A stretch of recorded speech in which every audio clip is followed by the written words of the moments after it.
看国民党嘛出卡手啊，这个立委呢王凤美进前也了讲，这个赖清德竞选总部这个全国总督导杜英台呢，这个主持公股银行群组支持民进党的选举活动，今日王凤美又搁提出录音档，这个证明讲真合ခွ的投单信，这投信的董事长叫林碧如啦，承认讲杜英台今年捌找人呢，替这个中山北上山区这个选区立委这个替选人林慧环敲贷款的代志，伊批评讲杜英台将公国行库当作是民进党的提款机。针对这点，这个杜英台强调讲，王凤美指控的代志唔是事实。林慧环嘛破文章表示讲，伊唔捌申请过贷款。民主政治选举怎么样？很钱啊！我不说钱为最重要，因为没钱怎么选？那边。因为之前林飞也知道，我没有知道，是周龙在那边的。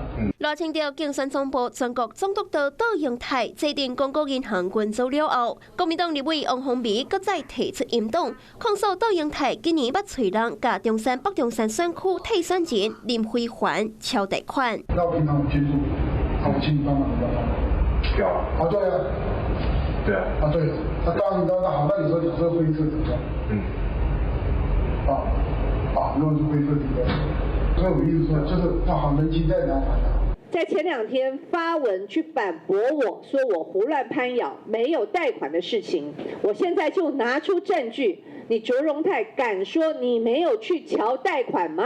王凤美佮提出整合库投信董事长林碧如和亚寮的人对话录音，指控杜英台佮那边针对中山北中山选区联络公股银行到3天，包括吴怡龙和林慧环拢不必援助。卓荣泰前主席他已经讲得非常的清楚，他所爆料的是假的讯息，而且他在声明稿里面已经说过了，所以我们就不再重复卓荣泰前主席的说法。对这个代志，杜英台强调，王凤美指控拢唔是事实，也表示有向当事人查证。林慧环唔捌申请过任何贷款，王凤美将会进一步到法院提告，请检调彻底调查，交予司法找出真相。